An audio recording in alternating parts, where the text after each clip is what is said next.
Hey guys, so I had a meeting with my new boss this morning. Gotta love Zoom. And I'll be starting my first trial month as of October 1st, which is actually the second here in Japan, effectively, as far as business hours and whatnot go. And so that'll give me, so that whole month will kind of be mostly part time, and midway I'll get my assessment. Do I like the job? Does he like me doing the job? And then from there, um, I'll finish out the month and hopefully start full time in November. But the issue is getting my school handed off to the right person in the interim.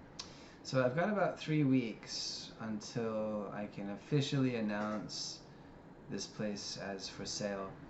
And in that time, I need to clear some things with my landlord, make sure they're okay with someone else coming in. There's no reason they shouldn't be.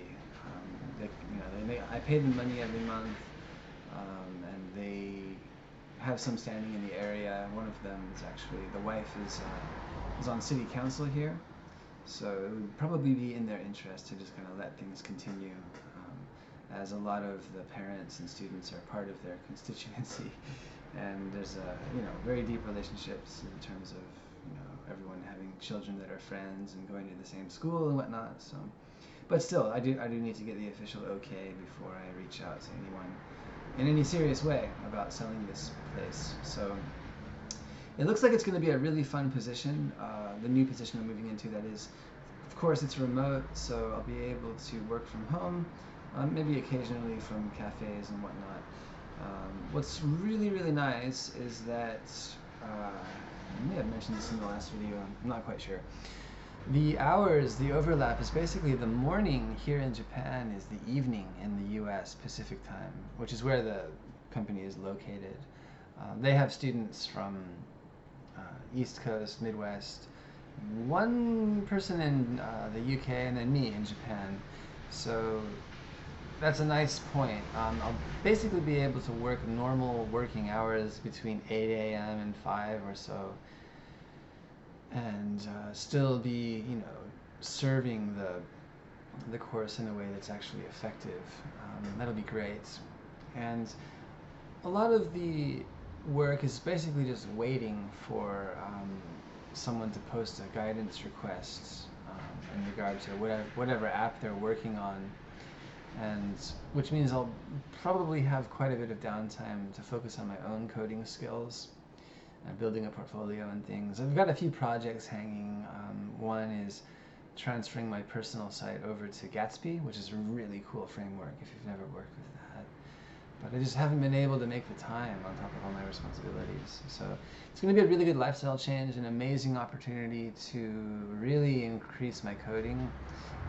That's something people struggle with. A lot of people will invest a lot of money in a boot camp, or they'll spend a lot of time working on tutorials and things, and occasionally they'll branch off. They might have an idea for their own project, but so far everything I've thought of making is already out there.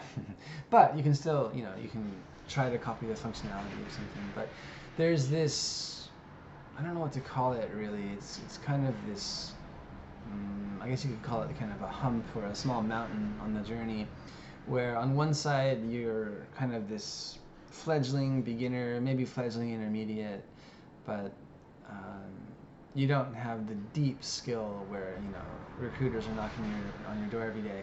On the other side of the mountain, or the hump, is this level of ability that really only comes from working with code in a professional sense, like getting paid for it and having um, accountability towards clients and customers, and there's kind of no in between. So a lot of people will get into their first job and it's like, wow, this is a lot of work, and they really have to spend time catching up and improving themselves. And a lot of times there's like this 3-month assessment where if you haven't been pulling your weight or taking enough initiative, it's bye-bye, right? So that's scary, especially if you have a family and you don't have any plan B. So this job was really going to help me get to that point where I'm going to spend a lot of time reading other people's code, debugging it, communicating back and forth with senior developers and increasing my skill set. So it's really something to look forward to. So until, what is that going to be, next Friday, I'm kind of just on cruise control, fielding a few requests here and there. They kind of wanted to give me a taste of the job. And then once I go full time, they're going to start easing me into doing code reviews, which is also going to be just a massive opportunity to get a lot better. You take people's submitted applications and you start on the front. Well, actually, you start looking at their repository and the README file, because the course is designed for people who are trying to get a job, so you need to have a certain appeal to recruiters. And then you fire up the app and work with it in the browser and test all the functionality.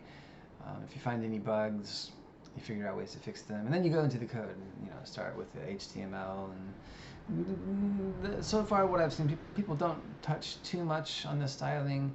It's just because that can be such a rabbit hole, and there's no real standards aside from kind of making it look good and having it work fairly well. It's a full stack development course, so for the most part they kind of breeze over the styling as long as it looks presentable. And then the main part is refactoring the JavaScript. For the most part, the apps are built using JavaScript and the library React. Few people are working with C# and Python, but I would say over 80% is JavaScript. So getting to the ability to do that is going to be, it's going to take some time and effort, but I'm trying to watch as many reviews as I can every day and focusing on what they do. But it's quite difficult to just open up someone's code and say, okay, let's change it to this, this, and this. So there's a few overarching principles, but no textbook to speak of. So that's pretty true in software development in general. So that's where I'm at. I'm going to try to talk to my landlord today if I can catch them. They have kind of irregular hours. And then I might reach out to an international couple I've known for basically since I came over here, so a better part of 13 years. They're running 2 locations for their English school. They opened their first in 2010, and they're kind of tentatively interested in my school. So that's going to be great. Ideally, I can get out of here by mid-November, and at the latest, and hopefully recoup some of my investment, or is it recoup from some of my investment I made in starting this place. And that'll also make it a little easier to, I'll be taking a small pay cut going into this job, but at the same time, the lifestyle will be so much better, and I'm kind of foreseeing this, it's going to lead to other opportunities here and there, big and small. So sometimes you've got to, short-term sacrifice for a long-term gain. But even though I'll be making less initially in the new job, I'll hopefully have a small nest egg from getting out of this school. There's nothing like a lump sum of, say a half a year's salary or a year's salary would be pushing it, but you never know. We'll see what they offer, see what I can get for the price. So anyways, there's that. Just wanted to update you guys, and before too long here, I should be filming these videos from my new home office, hopefully within the next 2 months at the latest. We shall see. All right, thanks for watching, and until next time.